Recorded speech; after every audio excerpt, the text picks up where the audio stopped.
This podcast is a member of the Voices of Wrestling Podcasting Network. Visit voicesofwrestling.com to hear the rest of our great podcasts, as well as show reviews, columns, opinions, and updates across the world of wrestling.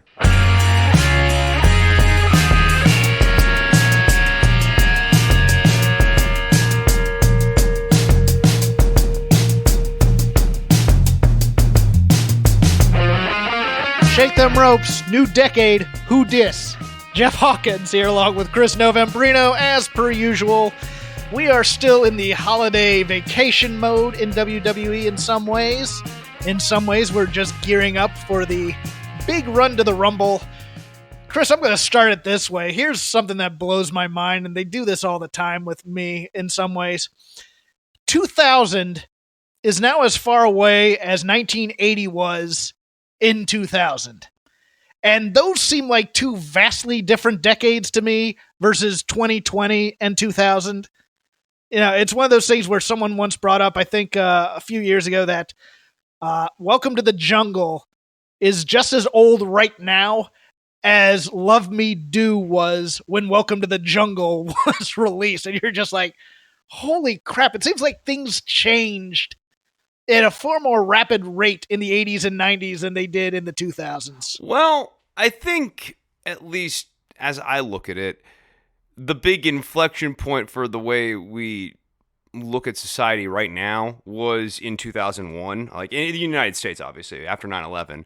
And I think that created a lot of changes really rapidly, and we're still kind of coming out of the shock of that. Because if you think about like the way 1999 was versus 2002, those seem like two completely different worlds. So like there was a change. You know what hasn't changed since 1999? Wrestling and the WWE's values and sensibilities. Yes.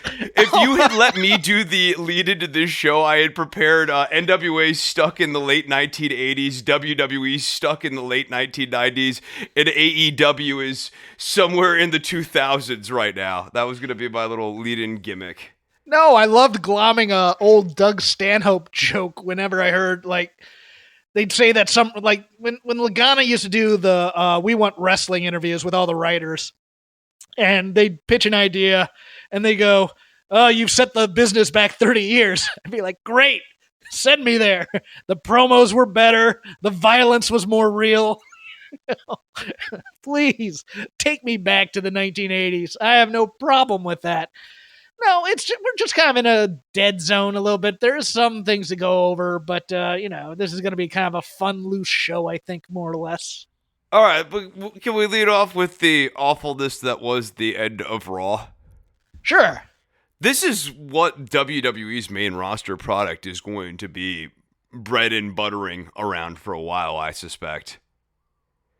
I think Vince is enjoying this, and I think until someone at the network tells him to stop, the kind of tasteless Jerry Springer angles are going to be back in a serious way.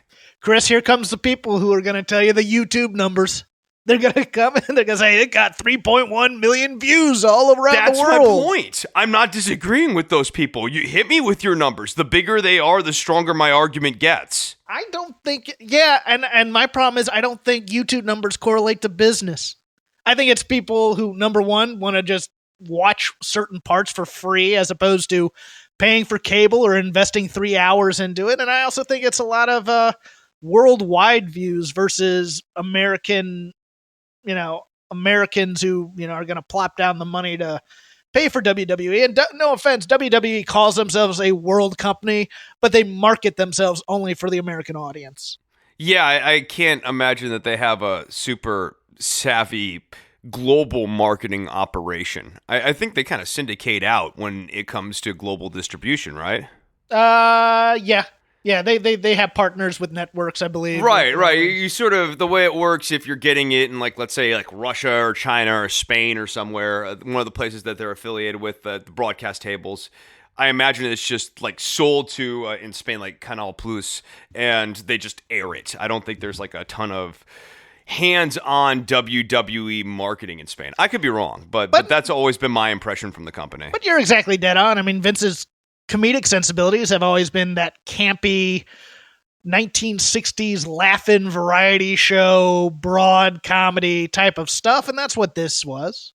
The wedding thing. I mean, there wasn't. I'll put it this way: there wasn't a person watching the wedding live who didn't know exactly what was going to happen with the cake. Right. Nobody looked at that giant cake and went, "Man, I wonder if there's somebody in there." I hope they eat all of it. Only time it's ever been a surprise has been when Tommy Lee Jones pops out in Under Siege. That's the only time it's been. But, and then, and of course, it also gets into that weird. Vince loves hypersexualizing things to a point where you just go, oh, no, Vince, I don't want that in this. But the Liv Morgan thing where, oh, she's a lesbian. Isn't that edgy? Look how edgy we're being right now. See, we're being edgy. We got a lesbian in a storyline. It's that thing. That was so weird. That was weird for a number of reasons, right? Nobody knew that wasn't coming. No one knew who it was when she came out. It was obvious. Like the crowd was like, "What?" They thought it was an extra, and you would think that, especially because you saw a video package of Liz Morgan, earlier that night or last week. I don't remember which one, where she was like, "I'm gonna wait until my opportunity's right. I'm gonna come in. I'm gonna strike," and you're like, 15 minutes later, this is that. This is your opportunity? This is what right. Like, what? Really? I'm not seeing the angle here. I think your planning is off, General. I don't think this is the time to strike. It's so funny because God bless WWE fans, but they do fantasy booking sometimes better than WWE does real booking. Did you see the video of the Liv as the Fiend type under the influence of the Fiend type of thing? I haven't seen the video of it, but I've kind of heard the kind of concept around this, and it makes some sense, especially if you had pulled her from TV. I think that's an interesting additional pairing to have. You could have maybe Liv speaking for the Fiend. But all of that's kind of out the window at this point. But even worse, there's Sonya Deville over here going, "Hey, hold on, I was kind of pitching stuff that might have been, tasteful storylines involving my sexuality here. And here you are making it into titillation." If I'm Sonya Deville, the '90s awful reduction of same-sex interaction. The Pornhub introduction of, another woman walks into the room. Obviously, she's going to want to have sex. They're going to make out with each other. Both of them. It's like, oh my God. I can't imagine being her and watching, it's like when you've been pitching a story over and over and over again, and then someone comes in and puts in the cheapest, dumbest version of the same story that you've wanted to of your dream story, and you go, "That's the version you're gonna make? Okay, great." It's like because to go back David to the Sonya Aaron's Deville Suicide point, Squad. If you're Sonya Deville, why would you even attempt to go and pitch the WWE creative team on an actual real world version of a same-sex relationship at this point? And now Vince is going to go hard the other way when someone pitches him, a real life storyline like that, and go, "Okay, what stereotype can we make you right now, Sonya?" Well, and whatever the lowest common denominator for that is going to be. So there's going to be more of this. Here's the other thing you have to kind of concede. It kind of does work for a certain audience, a lapsed fan who likes WWE and who thinks wrestling is WWE. It works for them. Yes. And it certainly makes a starker contrast between WWE and other competitive brands. I think, if anything, if you're AEW and you're on the creative team over there and you watch the tail end of Raw, you go, "Wow, we have an even bigger bandwidth that we can occupy to get fans in the door here," because there's going to be a lot of people, to your point, it's going to draw some people in, and it's also going to push some people away in a strong way. Yes, happy Wrestle Kingdom, everybody. Those of you who are celebrating. That is this weekend, too. I made a weird joke that, hey, New Japan's not going to have a giant fake cake. And then someone came back and goes, "No, they'll make it a real cake," and probably put it out there. I was like, oh, man, don't give them ideas. But, yes, Wrestle Kingdom this weekend. I am going to wait to watch it, I think. I think I need a bit of a break, I'm going to try and wait to see what was worth watching versus doing like 2 days worth of 5-hour shows. I think that'd probably be best. But Liger retirement this weekend? That's what I wanted to talk about. I had that down in my notes and I had forgotten all about it.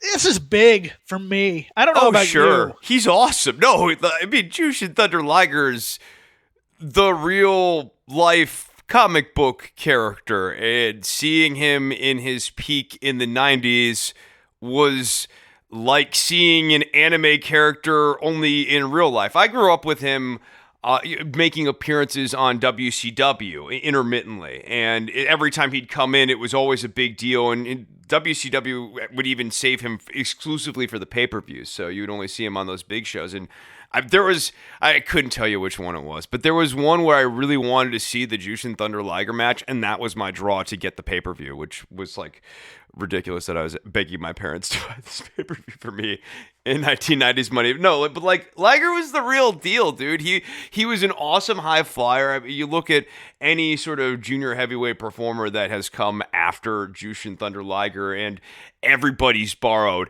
at least something from Jushin Thunder Liger. And he's like the ultimate eternally cool babyface. It's hard to be a cool babyface. Rey Mysterio kind of on that same class of always babyface, always kind of cool, always beloved. But I think Jushin Thunder Liger even better at that than Rey Mysterio. Well, I mean, I wasn't allowed to go to a lot of house shows as a kid because like the NWA loop was always on a Tuesday or Thursday night. So it's a school night. And also this is back when number one, wrestling was considered uber violent by a lot of people. And also number two, my parents just didn't approve of wrestling. So it was like one of those things where, you know, seeing Jushin Liger, and I swear I'm not misremembering this, but maybe I am, was on one of the first live shows I ever got to see at the Norfolk Scope.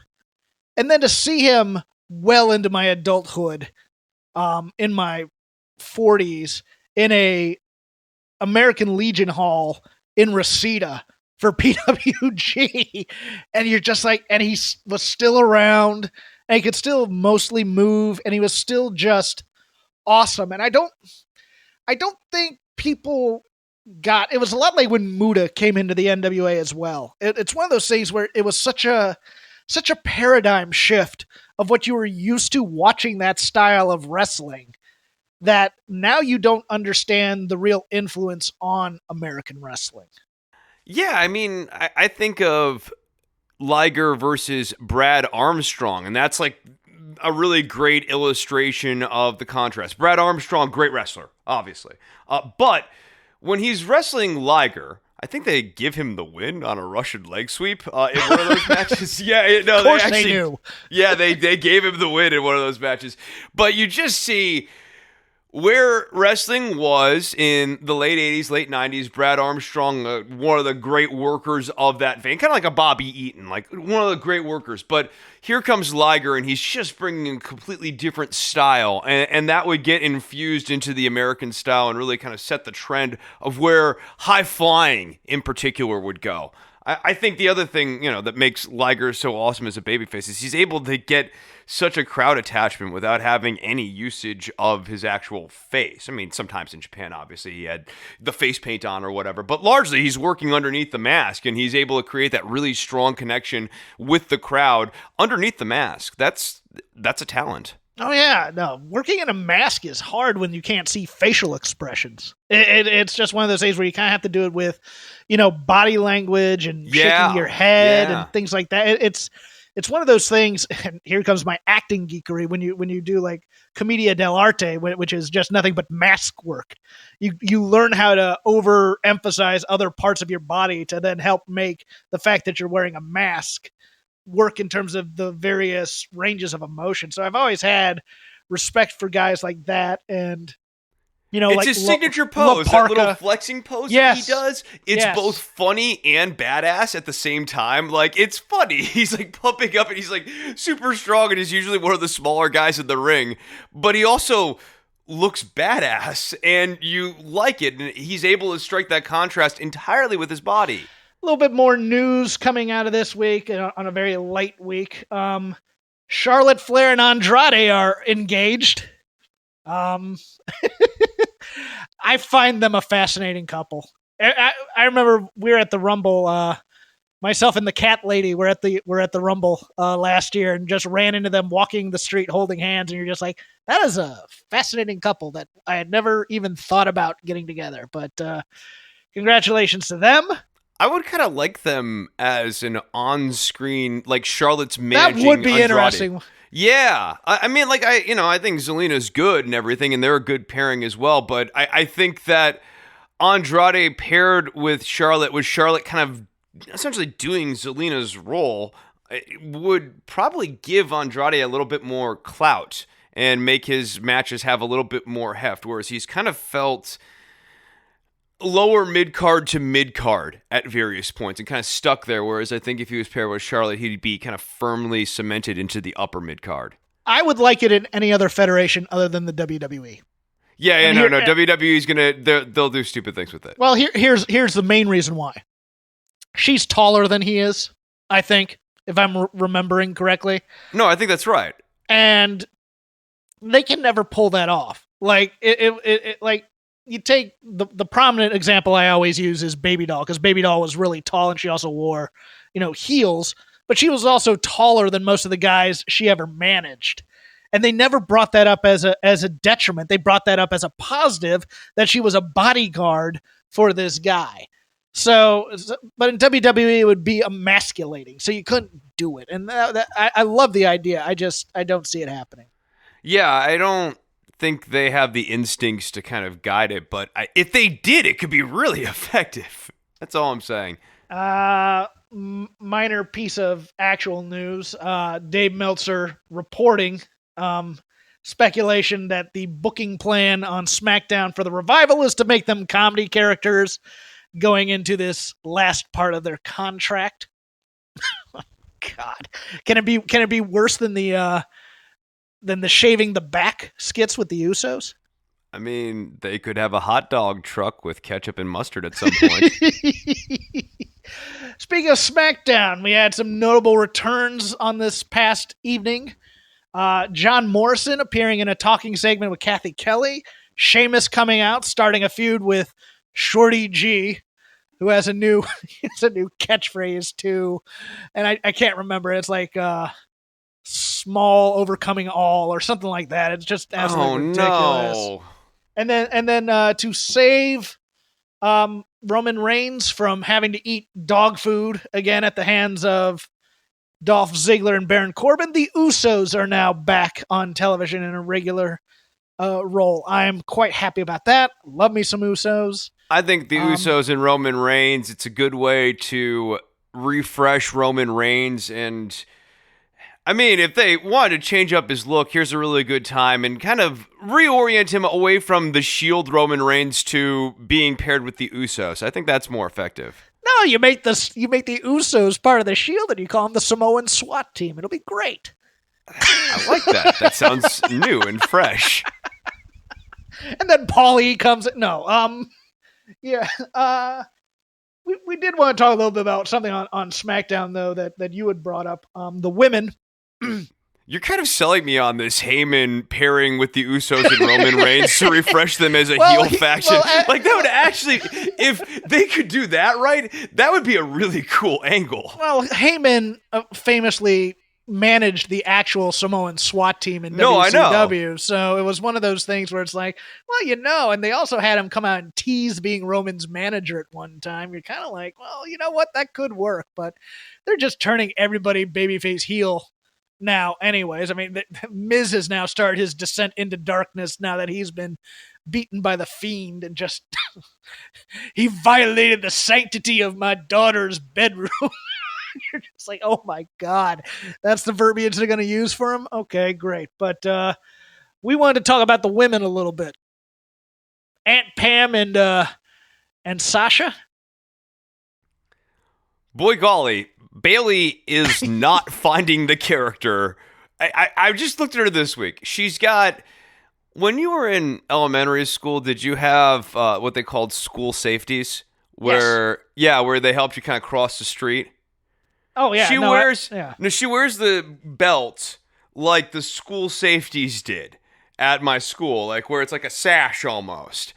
And she is cajoling this crowd about their New Year's resolutions to negative heat. No one really believes that she hates them, and her burns are not sick burns. They're healthy burns. They're not doing much damage.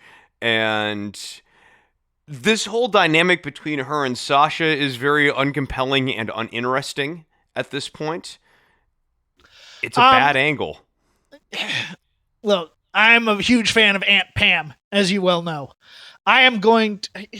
Are you a fan of Bailey, or are you a fan of this iteration of what Bailey is doing, Aunt Pam? A little bit of both, but it's mostly... Okay. I'll tell you why. Because on social media, she's fantastic. On promos on social media, she's pretty good. She's not great, because you can tell she's probably a little bit too nice to be cutting heel promos. But she has much better heel promos on social media. Here's the problem, is they're not going hard enough on the role model gimmick. They're going too hard on the emo gimmick. When she comes out and she's paired with Sasha, who is, Sasha's always the boss. She's always confident. She's uber confident.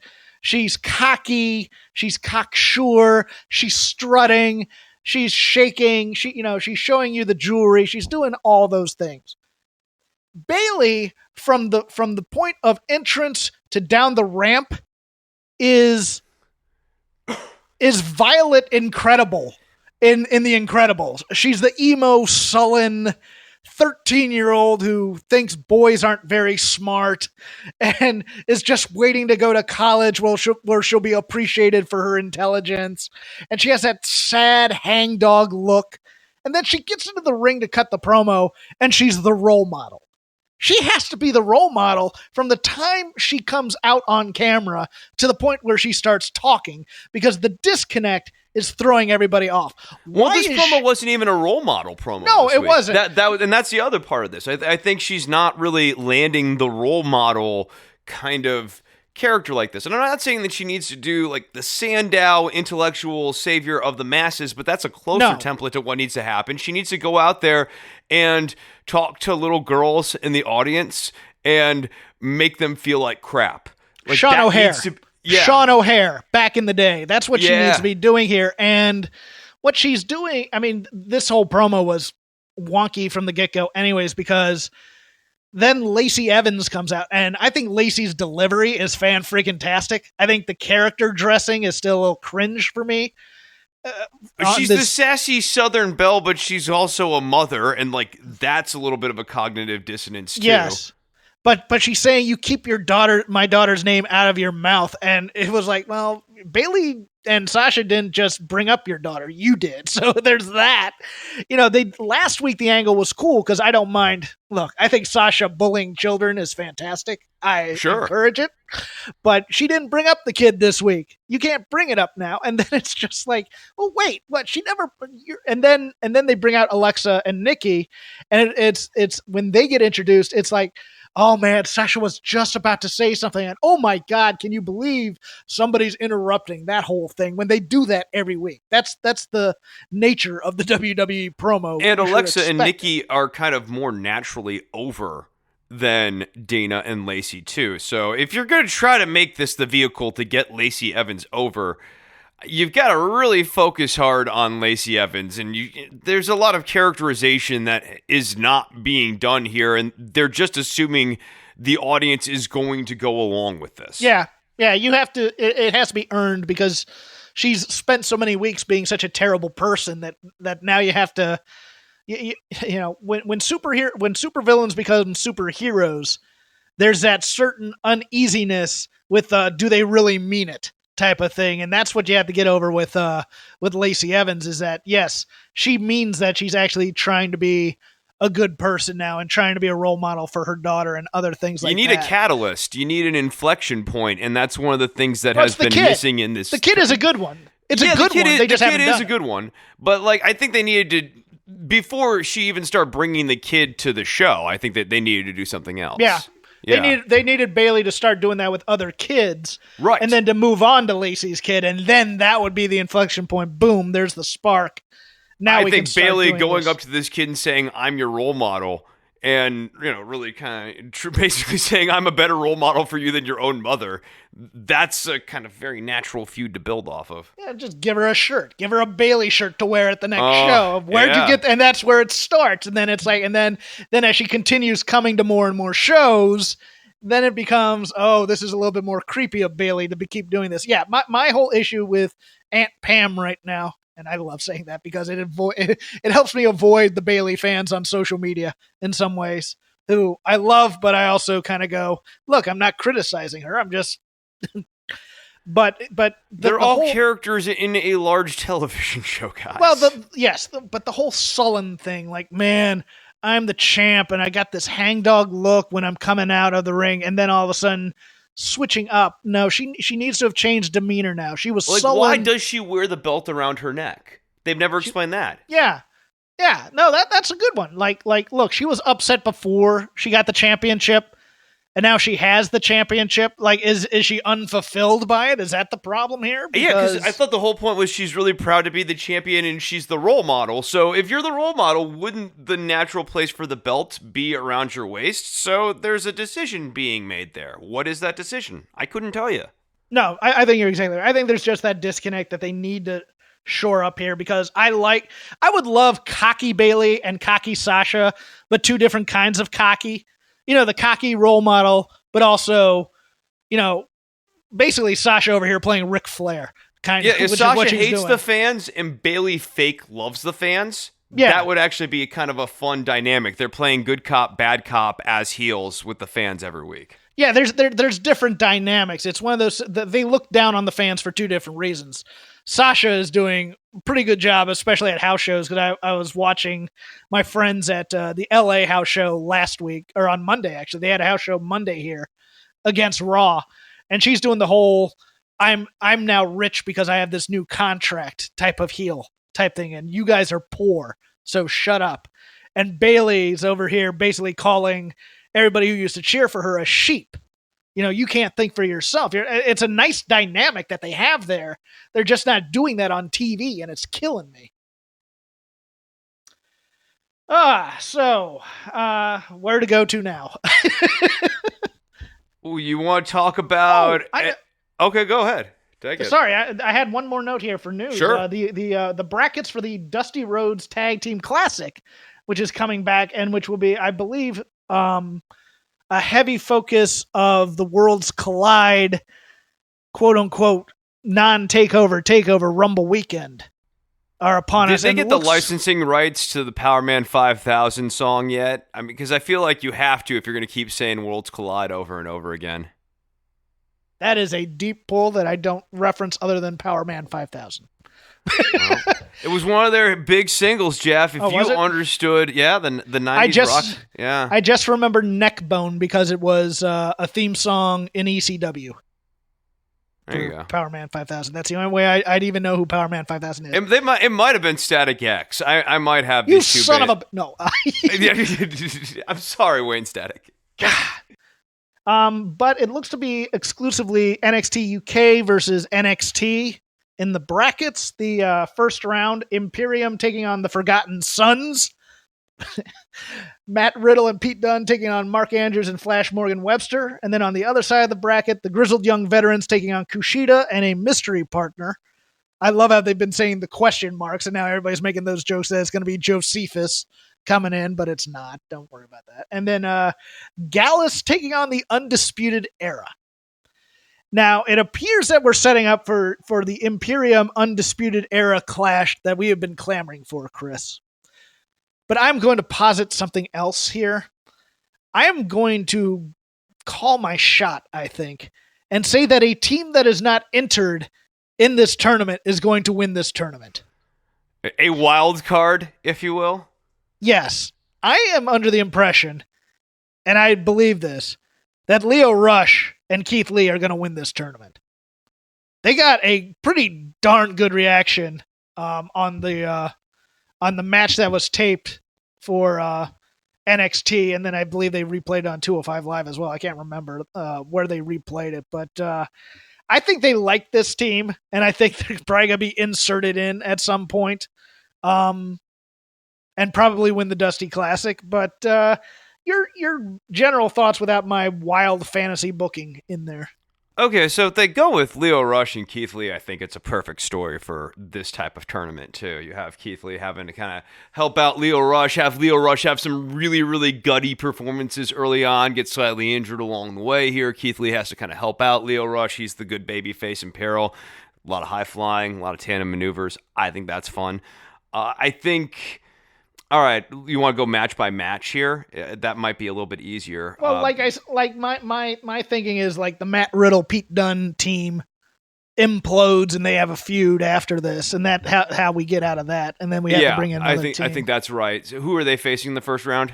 Andrews and Webster. Yeah, I think they beat Andrews and Webster, but they lose in the second round. They implode in the second round. A lot of kind of heel versus heel stuff going on here too. I like that. That's kind of why I was interested in the Forgotten Sons versus Imperium. I think that's going to be like fun and aggressive. Like, I know we always bash the Forgotten Sons on here, but I like Imperium, and the Forgotten Sons aren't a bad tag team. I think the tag team is good, and I think that them facing off against Eichner and Bartel is going to be a fun match. I like heel versus heel. Yeah, I do too. It's one of my favorite little talked about aspects of the Crockett Cups we would watch is that sometimes the booking would be screwed up a little bit for one reason or another, and you'd get a heel versus heel team, and you're like, okay, cool, I'll watch, I'm trying to think of an example, but I'll just make one up. I'd love to see the Freebirds versus like the Midnight Express or something. Yeah, or Tully and Arn taking on the Barbarian and T-Joe Khan or something like that. You're like, okay, let's see how the devious heels take out the powerful heels, because you have Imperium and the Forgotten Sons on one side of the bracket, and even though they've semi-turned, you have Gallus and the Undisputed Era on the other side fighting each other. I find both those matches fascinating. I'm excited about both of them. Yeah, I'm really excited about Gallus versus the Undisputed Era, too. I am waiting for Walter to come down and take out Jackson Riker. Or maybe Alexander Wolf. I'm down with that. Yeah, absolutely. No, I think that these are going to be good matches. They're good launching points. Gallus versus the Undisputed Era has a lot of intrigue for me. There's something about Joe Coffey, Mark Coffey, and Wolfgang as characters on screen that plays really nicely off of the way the Undisputed guys, because the Undisputed guys are so like cocky and self-obsessed, and the Gallus guys are almost unadorned. And I don't know. I really don't know if they're going to have Kushida and whoever the mystery partner is go over the grizzled young veterans. No, I think the Grizzleds win. There's a part of me that just wants the Grizzleds to go into this second round and really get over with a heel promo about either one of the Gallus or the Undisputed Era. I want to hear Zach Gibson cut a promo in front of a hot crowd and really get them going, because I love Zach Gibson. I'm going to put you on the spot. Who is Kushida's mystery partner going to be? I think it's going to be a debut. So I don't know who's waiting in the wings to debut, but my gut says it's a return or it's a debut. Yeah, I think it's weird, because I'm under the impression that the easy call here would be Cameron Grimes. And you're doing the mutual respect angle, or, Cameron Grimes pretends he wants to be friends and then turns on Kushida midway through the match or something like that. I'm going to throw out a wild one, and people are going to say I'm full of it, and you're probably right. But let's throw this out there. There has been a Japanese wrestler who has appeared on an NXT takeover that just happens to be very high profile and just happens to, quote unquote, be having his last match this weekend, that could make a last goodbye in front of a major crowd at an NXT show, named Jushin Thunder Liger, who would be of some interest, I think. That would help get Kushida going. He's felt stuck a little bit as they've been trying to build him up, and I think that the Liger rub would be good. Another name I'll throw out there is Raul Mendoza. Oh, I'll take that. I'd love Raul Mendoza here. Yeah. I mean, And Kushida and Mendoza actually kind of like you could see them as a tag team unit. I think that they actually could go. if it's somebody good, then Kushida and that team have to go over the Grizzled Young Veterans, right? That's true. I mean, No, actually, that'd be interesting. So yeah, maybe that's what happens is you have Gibson, and that would make some sense too. Think about it like this. Gibson and James Drake are kind of on the downswing here, and Gibson's been getting frustrated with Drake. So you could have Drake choke here in this match, and that would get over Kushida and Mendoza in this example here. Yeah. I'm excited about this tournament. It's a nice little tournament. It's not, see, I'm one of those people who wants an expanded field of 16 to 32 tag teams all across the WWE spectrum. No, I'm totally fine with that. Give me a 6-month tag team tournament with every team in the WWE with like a grand prize of $2 million or something, and just feed my stupid tag team tournament obsession from 1989 or so and bring it in. That would be interesting, like right? Like having a sustaining round robin that goes from, let's say, Mania through SummerSlam and kind of crescendos at SummerSlam with the top 2 teams finishing out that round robin tournament and facing for the titles. Yeah, you give some exposure to the Grizzled Young Veterans on a Raw or a Smackdown, and you introduce who they are, and maybe some people come over to them watch NXT UK. You bring in a 205 Live type of tag team that you'd only be able to see there, but they really just they eke out a win as opposed to like steal a win, but they're really exciting and stuff like that. You can get over the Lorcan Birch tag team on a second hour of Raw. I mean, you have all these. I love the Worlds Collide thing, but man, give me all the Worlds Collide. Give me some Raw and SmackDown tag. Give me the Usos going into Full Sail and saying we went in on this tournament because we heard it's the best tag team. The Usos versus Gallus.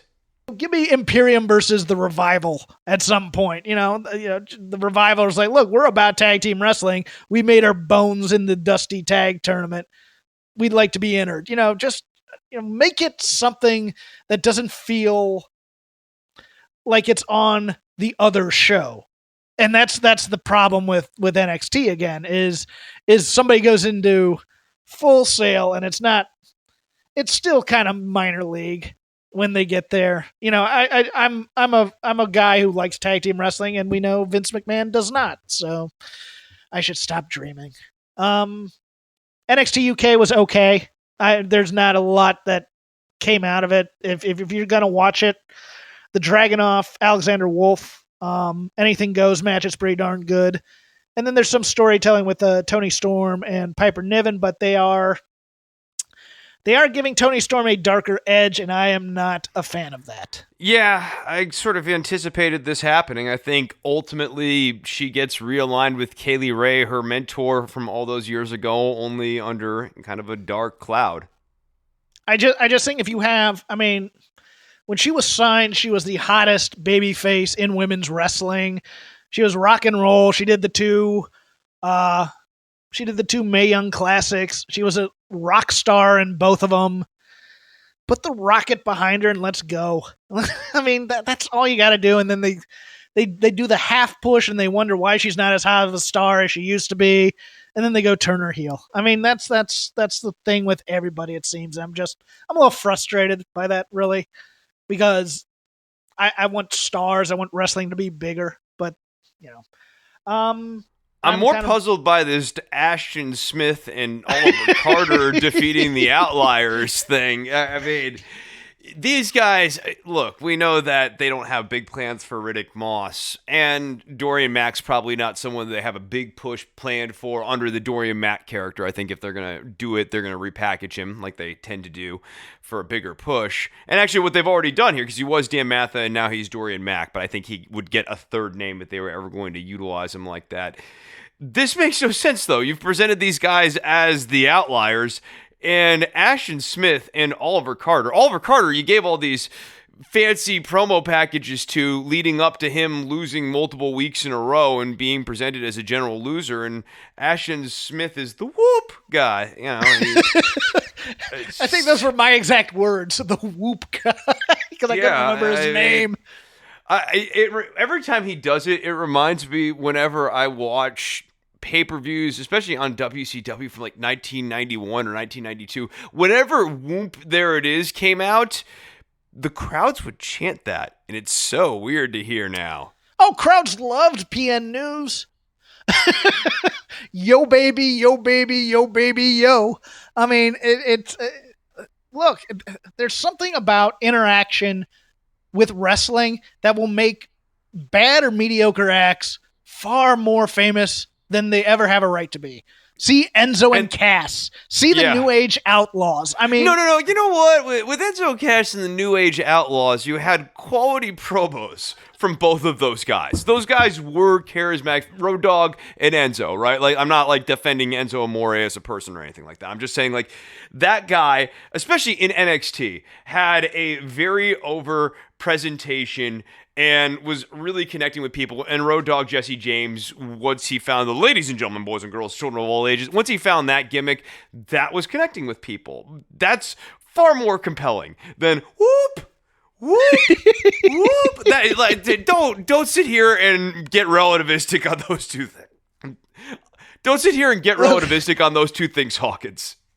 Okay, no, point well made. You're upsetting me. You're making me lose my voice. In a normal world, the Outliers were sent to UK to get some seasoning in anticipation of going on NXT and getting a push. Or they were sent there because there wasn't enough room on NXT to get a push.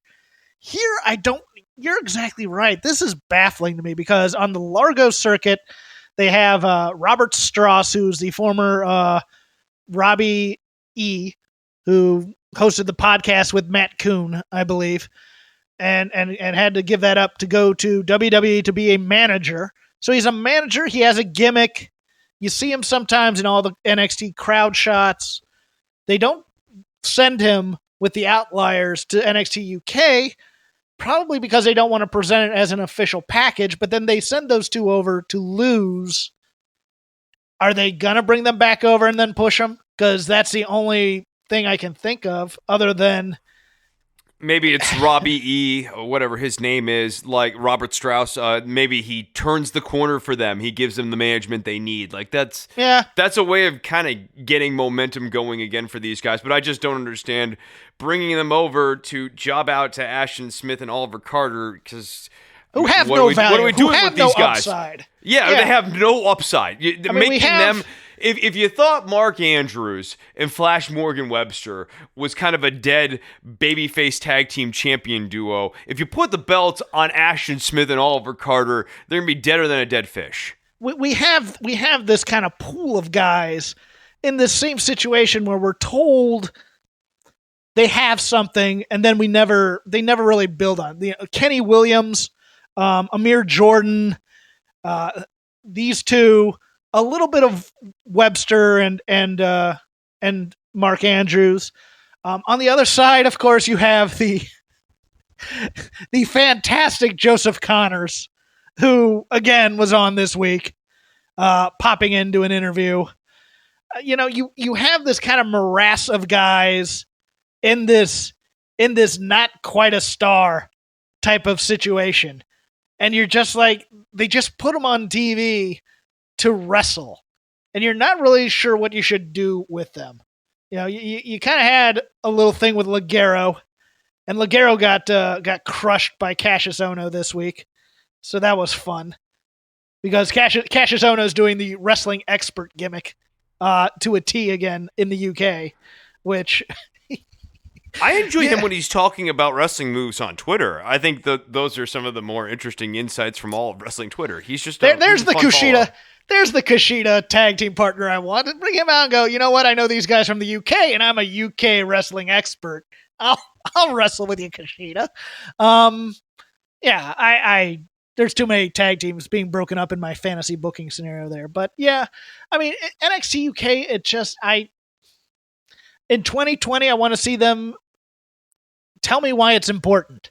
And I don't know if TakeOver Blackpool 2 is going to do that per se.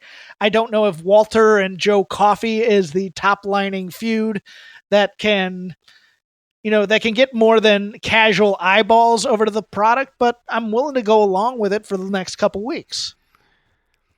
I think if you're looking at this roster, Coffee and Walter is really the best they've got to offer at this point. The Dragunov thing, I think Dragunov has been cooled off to the point where Ilya Dragunov versus Walter is not any more of a draw than Joe Coffey versus Walter. I disagree. I think Devlin and Walter would be. Yeah, no, yes, I agree. Devlin and Walter. I don't know that they see Devlin like that, but I'm with you. I think Devlin is the guy, but Devlin should just be moved up into the main event picture the same way Coffey is. I think Devlin, Coffey, and Walter is an interesting three-way dynamic. Yeah, I mean, we saw it in the WXW, I believe it was, promos. I might be getting my European Wrestling Federations wrong, but that was one of the hottest feuds of the last couple of years, was Devlin trying to get a win over Walter and David Starr being in the way. Yeah, so I mean, I'd take the blinders off of Zach Gibson. I'd let him just cut whatever promo he wanted, and I'd take the blinders off of Devlin and let him cut whatever promo he wanted and see if it sparks something. And an interesting mid-card feud would be Zach Gibson versus Jordan Devlin. If you wanted to start turning Jordan Devlin face, having him doing promos against Zach Gibson, I think would be pretty cool. Oh, I like Devlin as a heel. I think that's where his money is. Look, if you're talking about elevating him into the main event picture here, especially against Walter, he's ultimately going to have to end up as the sympathetic figure. Are you sure about that? Walter is the leader of Imperium, the top faction in NXT UK. Yeah. Unless you're gonna have Devlin dismantle Imperium, that's gonna get him over as a babyface. If you're gonna have Devlin get attacked by Imperium, that's gonna get him over as a babyface. That's true. No, you're right. I was just thinking because Devlin is such a good jerk. I mean, it's so hard to get a good jerk on professional wrestling these days, and Walter's more of the big. He's more of the quiet, look, you know what I can do to you. I can kill you. Yeah. He's a bully.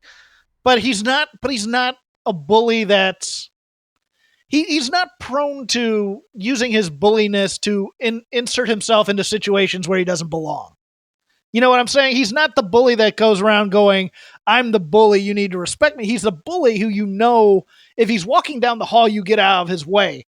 But he's not looking to walk down the hall just so that he's there type of bully. If that makes any sense. He's not flashy about his bulliness. He's right. The elephant in the room. Yeah. I think if you're talking about who the main event picture should be in NXT UK, I think it should be Devlin. I think it should be Joe Coffey. I think it should be Walter. And I think it should be Zach Gibson. And Zach Gibson and Walter, to me, especially Gibson should be a forever heel, right? Like the idea of Gibson going face to me seems to be utterly counterproductive. Yes. And Walter is mostly a big bully, but because he's reserved, I think you can sometimes make him a babyface, but he clearly operates better as a heel, especially given the size of this roster. Like, who's going to be the natural person for him to be babyface with, especially as long as Imperium is together.